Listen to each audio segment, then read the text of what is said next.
Hello and welcome back to the MMA Split podcast channel for our news section, the MMA News, where we took a look not at recent fights, but all of the extra things that have been happening in the MMA universe, not necessarily related to action inside the cage, more of the drama, gossip, and news outside of it.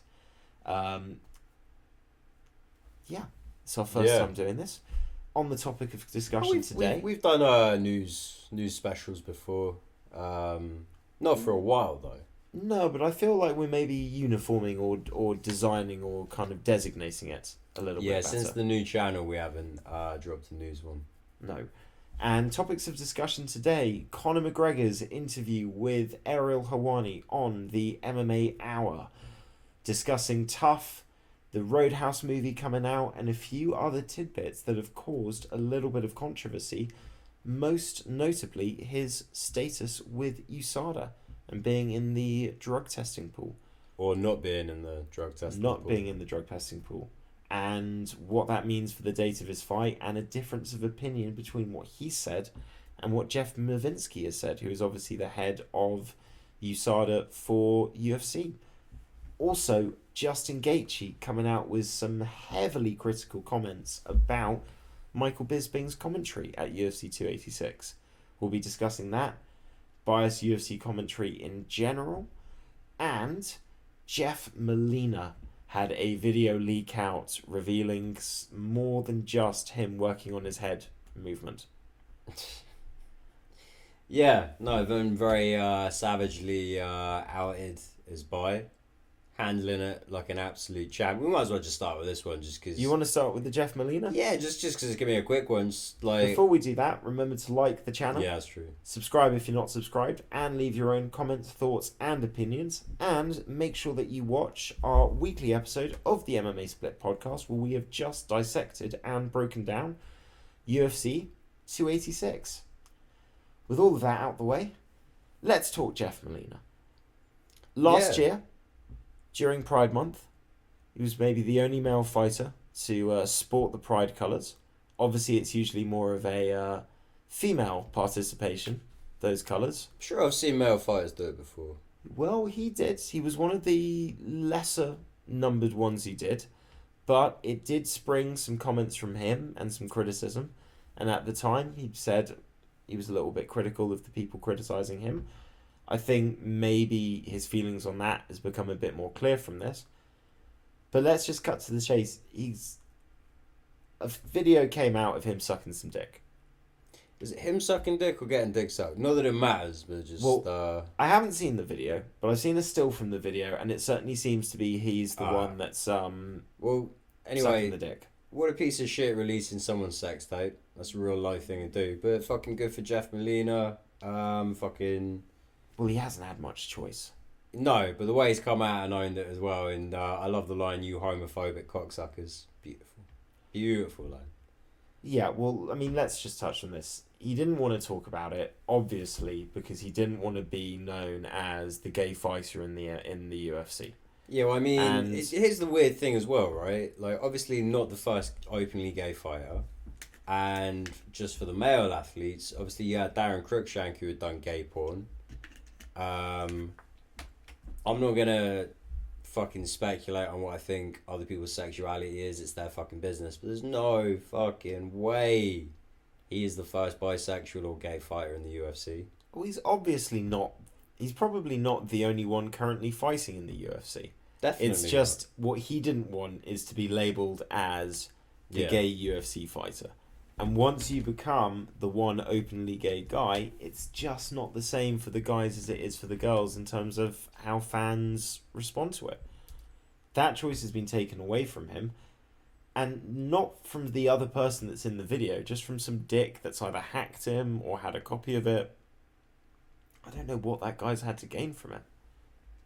You know, like it's not like you got Kareem Benzema. Well, that's the point. It's not like it's an A-list celebrity, you're getting paid like 10 grand by some shitty magazine or shitty newspaper. No, just a low pay thing to do. He's what? I mean, he's a Contender Series guy. He's on his fucking what? Standard contract? entry level contract. Maybe he's on 20-20. He might be on 12-12. Yeah. Nobody fucking knows about this guy unless you're a hardcore, more than just a casual MMA fan. Yeah. And on top of that, he's not earning any money right now because he's suspended because of the whole James Krause situation. Yeah. This probably doesn't increase. I know the UFC would never say that they would cut somebody based on this, but it's also something that could affect his career, because when you add this with the whole, betting scandal thing, you're just creating extra things that might make the UFC look at you and go... They are also cutting people for weird reasons. Oh man, I'm going to fuck up his name. Said Jacobo... Solid fucking fighter. Had that close loss very recently. Had been on, I think it was like 3-1 in the UFC. Already cut. Already signed for Makhmud Muradov's new promotion. Man seems to be transitioning from fighting to promoting. Wants to spend more time with his family. But what's crazy about it is just seeing a decent UFC prospect cut off of one fight. Doesn't really make a lot of sense unless he's asking for it, or I don't know. I really don't know what's going on with the UFC these days. Well, what I know is that Jeff Molina looked like a really, really good prospect. Yeah. Betting scandals already put him in a little bit of doubt with the UFC. And I'm not saying that I'm not saying that the UFC is homophobic enough to cut somebody because they come out as bisexual. But it might be something that they look at and go from a marketing point of view. They maybe look at some demographics. Maybe they decide that this guy isn't going to be more of a draw. The point is that... Do they decide they have a different standard for men and women? Well, I think they do have a different standard. Like, I think naturally people have sort of a different level of... Put it this way, I think we have to accept there's probably a lot of homophobic fans in the MMA sports world. And those same fans do not have that same opinion when it comes to the lesbians. Possibly, but I think there's still a lot of homophobic fans hate the lesbians. And frankly, I think the UFC, it's the kind of hate and controversy they like to call it. It's like Colby Covington. It's like Conor McGregor. Like, ultimately, if Jeff Molina keeps winning when he comes back, then... Oh, it's not going to matter. But I think the only point I'm trying to say is that when you out somebody in a public sphere, like in a sporting world, you can have really big effects over their career. It's not just their personal life, but you're potentially affecting the opportunities that they get in the future. Like, it's a real dick move, man, and I can't help but just feel really bad for Jeff Molina. Yeah, and I know we're like 50 odd years. How long ago was John Fashanu? Who's John Fashanu? Justin Fashanu's brother, the first the footballer. openly gay football player. Was it in the 80s or the 90s? Yeah, I think it must have been the 80s. Ended up taking his own life off the back of all the abuse, and even having his own brother turn his back on him. It was a long time ago, but we're not like super far removed from that as a society. Wasn't his brother super religious as well, though? I fucking doubt it. He was like one of the craziest parts of the Crazy Gang, What was the Crazy Gang? Wimbledon. Oh, Wimbledon. Winning the FA Cup, bro. Justin Fashanu used to do fucking... Dude, I'm 5 years younger than you. There's a whole period of time that I was like not alive or a baby for. So, for those of you that aren't old as fuck, Wimbledon were a football team that played what we call Route 1 football, which is kind of kick it and hope. You just kick the ball and assume that Laurie Sanchez or Justin Fashanu are going to get on the end of it, or because it was back in the day you could be violent, beat fuck out of people. And it didn't really matter what Laurie Sanchez did or how much Justin Fashanu hated him, because he also had Vinnie Jones backing him up. You must know who Vinnie Jones is. They also had Dennis Wise. They beat Liverpool in an FA Cup final just by purely fucking intimidating them off the pitch. And they were referred to as the Crazy Gang. Little tidbit for you. This news section got away from me. I think the point is news is old. Obviously, this could work out well for Jeff Molina. If he starts coming back from his suspension, knocking motherfuckers out left, right and centre, taken backs and rear naked choking people in his personal life and in his professional life, this could be a great thing. But it's not. It's clearly something he didn't want to happen now. Oh no, like someone's been an absolute prick, but good for Jeff. Good for Jeff for handling it. Well, he's handling it well now. There's handling it now, and then there's going to be handling it when you have to have your first fight in front of a live crowd, and you know that there's going to be at least a few pricks that boo you or have some sign or some shit like that. I think the work you put in a training camp and cutting weight and everything else, I think he'll just be itching to get out there. I think when it comes to fight time, he won't give two fucking shits. Oh, we'll find out. Unless, they make him fight in fucking Alabama or something, I don't know. Or unless it turns out that he was like the central key, like consigliere for James Krause's mafia-style betting group and gets banned for life and never fights again. In which case, he's always got a career in gay porn. That's mean. That's very mean. But I'm sure Jeff Molina's going to be back. And Jeff Molina's a real solid fucking prospect, so... And flyweight always needs more contenders. Yeah, and society needs a bit of a slap in the face sometimes. It's ridiculous to think that there aren't plenty of gay and bisexual athletes in the UFC and all of MMA. There definitely fucking is. Generally, the most masculine environments tend to attract at least a few heavily closeted people. Well, also, just it's so far removed from sexuality in terms of athleticism, skill set, desire, motivation. It's going to attract all kinds of people. It's got it's not really a selection factor. Yeah, it's just averages. Yeah, although you're probably right. There probably are plenty of closeted ones that are extra fuel for the fire. Whatever gets it done, I guess. Spite's a very powerful. It's the weirdest thing. I just have this willingness to just spend all of my day wrestling other men naked. It's the strangest thing. I wasn't coming at it quite a callous angle, but I understand the point you're making. Let's move on to some other news, because with UFC 286 in the books, we had Justin Gaethje make some not so pleasant comments about Michael Bisping's commentary, saying that it was unprofessional, he had no business being anywhere near a microphone tonight. Maybe he's speaking out of turn because he's in Kamaru Usman's camp and he's as biased as the judges were tonight. And yeah, that somebody needs to speak out for Michael Bisping's unprofessional behaviour. Well, people say that all the time. He is a little unprofessional. We love it about him. So is fucking DC. Who cares? But, Gaethje's just backing his boy here. I think John Anik said it best.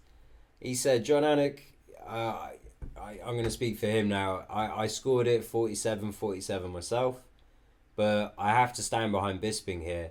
If anything, he has a much, much closer relationship with Usman than he does with Edwards. So to suggest that there was any kind of favouritism or bias on that front, it's just not who he is. Bisping and DC get carried away with shit all the time. They call fights a little wrong all the time. It's not a new fucking thing. But, I like Gaethje getting out there and backing his boy. I can understand it. I think it's right after his fight. It's after Usman's fight, but it's on the same night. You still got the emotions running. Your teammates lost. Those are big words to say, though, and I think the commentary deserves a lot of criticism in the UFC for a lot of different things. Bisping is not perfect, but I don't think his perception of fights is poor. I think it's pretty good. I think the biggest issue that Bisping and DC both commit, and Rogan's guilty of this as well, and we've spoken about this a lot of different times. All three of those guys have a tendency of kind of saying who they think is winning, or narrating the winner of each round, or who's winning the overall fight as a key component of their commentary. I'm not the biggest fan of that. I'm much more a fan of call the action, call the tendencies, but don't put this label on there. Yeah, I think a lot of that though does come from the production team pushing them to go right. You've mentioned this Sell before. this angle because they have all talked about it. They constantly have a voice in their ear telling them, "Okay, push this, push that, push this narrative." So, but even outside of that, like all three of them, they're not as sharply focused as say like a Jimmy Smith was. So. Or to be honest, just Rogan back in the day. You know, he was great. Fucking Brian Stan was the man. I enjoy Bisping in DC for different reasons. Quite often when I watch the fights, though, I keep the commentary quite low. Do you think Gaethje said it because it's the English thing? Like, he just assumed because Bisping's English and he's speaking positively about Leon, that maybe he got the impression like it was not a con job, but it's like everything's against Usman. It's like he's got the crowd against him, he's got the commentary against him. So the judges saw those close. It's swings. Inevitable because he's backing his boy. He assumes that other people are looking for reasons to back their potential boy. You know, so you get out there and you stick up for your teammate. I don't think he needed to say it, but I just I like the sentiment. I don't think Gaethje's like the most sophisticated or eloquent of social navigators. I mean, neither are Bisping or DC. But, fuck it, storm in a teacup. I'm sure they'll all be friends again soon. Yeah, and I don't think they're getting rid of Bisping. They like the work that he does. Oh, no, they love Bisping. Company man. And also, I was thinking about this as well. You could probably find better commentators. But in the world, the next UFC fighters. Like, there's an argument to say that it's great to have the pros, but there's probably some guy that fought in a different organisation that knows the sport from a understanding point of view just as well and could articulate it better. But I like the idea of having people that you knew, having those faces that used to fight, having them have a second opportunity. And I kind of respect the fact that, like, sometimes you watch a UFC broadcast, and when they go to the desk, and particularly when you have like maybe a Michael Chiesca on his first day on the desk or some other guys, they're not always perfect. Sometimes they don't always look like they're perfectly ready and prepared to be on broadcast television. But you're a sport that doesn't pay your athletes brilliantly, and you need to have a secondary career opportunity. And that's something that gives people like that a chance. There's a whole 20-year career that Bisping now has because the UFC include ex-fighters on their broadcast and get them involved and give them these opportunities. Bilal Muhammad, Michael Chiesa, Alan Jouban, all of these guys are either already out of the door and now in this world, or have the opportunity to enter that world when their fight career ends because Rashad Evans, who does a lot of different TV and coach on the mic, Dean Thomas, Forrest Griffin, who runs the UFC PI. So there's it might mean that it's not always perfect, and I would say. Do you remember Forrest Griffin? There was who else? Chuck Liddell and someone else. Were all getting paid to do that job, and then after the takeover, they fired all of them except for Forrest Griffin because he was the only one that was actually doing it. They were like, "Are we going to fire Forrest Griffin?" They're like, "No, he does a really good job. He's the reason that part's working." Like, yeah, really? He's like, I've yeah, there's no man in the background. Forrest Griffin's doing it. Like, I've heard he runs the UFC PI extremely well. Yeah. Extremely well. The point of this being, you might not get everything be perfect as a result of this, but you should be happy as a fan of MMA that these are the guys that get to be continuously involved in the sport and have the opportunity as being part of the narrative. Yeah. And okay, maybe they get a little too carried away, but guess what? That's because they love the sport. Do you want some person who's not emotionally invested in this calling it? Do you want this commentary to look like football matches being commentary in England in the 1960s? Or Sly? He's thrown a punch. Now he's thrown a punch. Now he's kicking. Chew. Or do you want it to look like British commentary from the 1950s? Very good. Leg kick. Oh, and he's thrown another leg kick. Oh, he goes for the takedown. Oh, he gets the takedown. Now he's on top. He's on top. Yeah. Now he's been turned around. I don't need the objective radio broadcast style. I turned down the commentary plenty just because I like to make my own notes when we watch the fight for the breakdowns. But when I do have the commentary up, I fucking enjoy it. They're all a little silly. I think Paul Felder's got some chops for it though. Paul Felder's awesome. He's my favourite commentator. Sanko's definitely got some sackers there. I think Sanko and Felder should be a partnership they should work on. Yeah. I think that would just be them two with John Anik. That's like just professionalism all the way. Yeah. I mean that and could Felder's be the still future. fun. And Anik's, well, all of them are fun, Yeah. but Felder's the most fun though. Yeah. All right, you ready to talk a bit about Dickhead? Let's talk about Dickhead. Let's talk about Conor McGregor. For starters, I was surprised he went on the MMA Hour. I don't think Ariel was expecting him to go on because at no mention did I see Ariel broadcast it or tweet about it ahead. It just suddenly I'm watching YouTube and that's live. And he talks about tough, talks about recording that, talks about getting back into the training, talks about Roadhouse, filming that, wants to see how it all works out before and looks and what the end product looks like before he kind of thinks about wanting to do more film, yada, yada, yada. But we get to the USADA stuff, and what I mean by that is Ariel asks him, okay, you filmed tough, when can you fight Champ? Because you're going to have to fight him like at some point this year. What's happening with the USADA testing pool?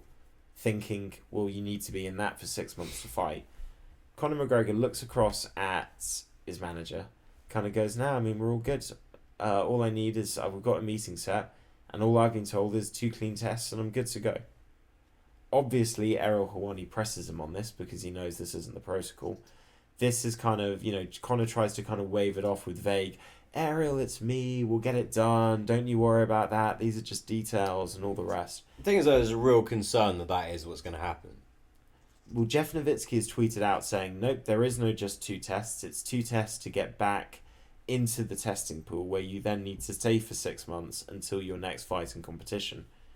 So Dana White was asked about this. His response was, you need to speak to Jeff Nowitzki. I don't have to deal with this shit anymore. Don't ask me. Which is probably the best answer he can give in his situation. And but it's not a no, is it? It's, I don't know. Well, smacks of Brock Lesnar and, wow. Well, we could be looking at that. That's option A. Option B, we have to wait 6 bloody months for this fight, which feels like a bit of a shame because I think it's going to be in May that The Ultimate Fighter actually starts broadcasting or the episodes start going live on TV. If you have it come out and then the 2 guys don't fight each other until 5 months later, what was the fucking point of doing the Tough Show? That's how you're building up the momentum. You want the Tough Show to not be that long before the 2 people fight. And yeah, worst case, there have been a lot of examples where the coaches don't fight as well, though. There have been ones where there have been gaps and delays, but it kills momentum. Yeah, a little bit. I think does Chandler want to sit for that long for a guy that fucking flaky? Just well, here's the other worry: does the fight even happen? Because Conor McGregor right now, I think his pee melts the cup. Yeah, there's not even a strong likelihood. That's just definitive. Yeah.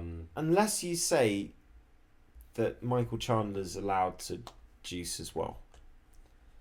At which point, I think Michael Chandler's probably going to turn around to you, pat you on the shoulder and say, buddy, I've been juicing the whole time.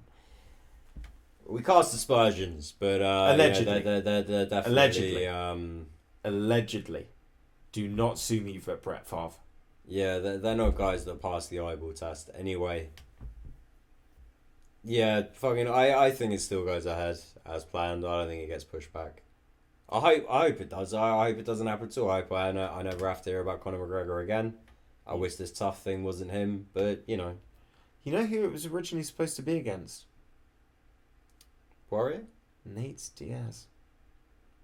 And Ariel asked, he said, but he'd left the UFC, and he said, yeah, but I mean, it's Nate Diaz. We were going to do it, and he did say, no matter what happens, I will My career will not end until I've had that third fight with Nate. Yeah, he also said he didn't rape those 2 women, but like, he can get fucked. Allegedly. Aspersions, Allegedly. Well, no, he definitely said that. But we are not. Yeah. We are just alleging that might not be true. Yeah, that quote's not verbatim. Fair enough. I don't think he ever put it in one conversation. I think it was 2 separate no's, but you know. You were watching MMA during Conor McGregor's run to the title. Yeah. Did it take longer as a result of that to have your opinion on him shift? Because I came in during the gap, if that makes sense. Because he was reasonably humble throughout. So from what I understand, from the Dublin WhatsApp chats and the things I've seen online about people that kind of vaguely knew him, not claiming to know him well, but just vaguely knew him. After that Chad Mendes fight, before that, he was always a bit of a handful. He was doing a bit of Charlie, but like nothing crazy. Just, you know, the standard like Irish-British kind of level. And after the Mendes fight, went completely off the fucking rails. I mean, you didn't really see the effects of it in the Aldo fight because of how long it fucking lasted. And then, obviously, you just see the head get bigger and bigger and bigger. And to the point, allegedly, that when his partner was giving birth to their second child, he had to be dragged out of some shitty, like, fucking, like, council crack house den style place where he'd been absolutely off his face doing coke the whole time. And he only hung about for about half an hour before he just fucked off and left his missus in labour. Oh, damn. And missed the birth. There's the alleged love child of that Scouser. There's obviously all the other shit that we do know about. Yeah, but apparently the Mendes fight is when he started to go completely off the rails. And it wasn't until I found out about the alleged rapes that my opinion on him shifted. At that point, I was just like, these are unforgivable things. Okay. And there's not too much more we're going to put on YouTube, but like, I'm not going to say anything more. Fair enough. I only asked because I kind of came into being like a true MMA fan during that sort of gap when he was doing the whole I'm not really fighting thing after he'd made loads of money. As a result, I never had that like same love for McGregor because I didn't watch it during that run up. So for me, I've got a McGregor tough jersey downstairs right fucking now. Damn. I just use it as a pajama top because I don't really throw away clothes, but you know. And the crazy thing is, with all of the negativity, all of this crap going on, he still has 1 million plus people that will buy the pay-per-view and be supporting him. Yep. It's I don't know how he's just beating this whole Me Too stuff. Epstein, Weinstein, these motherfuckers should have been learning from this coked up little Irishman, I suppose. Well, Weinstein got away with it for a while. Yeah. I think it goes Kevin Spacey, Conor McGregor, Prince Andrew, then them other cunts. Well, you can't put Kevin Spacey at the top because he's now officially an innocent man. He's not an innocent man. That's how he's at the top. This is the list of getting away with shit. Oh, okay, yeah. He's the king of that. Yeah. He's going to be working again soon, apparently. He probably owns Amazon. I don't know at this point. Tesla's probably just his fucking side hustle. He probably owns the world. Listen, there's a whole conversation we can have about like why all the people that accused him started dying. Yeah, but we need to go get our tinfoil hats. We need to go get our tinfoil hats. And this MMA news section has become wildly off topic. Yeah. Good though. Yeah, we filled it. Yeah. The issue we used to have is that we'd have like one thing we wanted to talk about and then it'd be like 3 minutes long and we'd be like, why was this a different section? And then we have to cut half of it out because it gets a bit dicey when you talk about Pat Barry. You know what? I stand by my opinion. It just didn't help having you and Laurie on the same podcast do the whole like awkward turtle reaction. But we don't need to discuss that. Guys, thanks for watching. Look out for more content dropping soon. And bye, Laurie. Bye, Dave.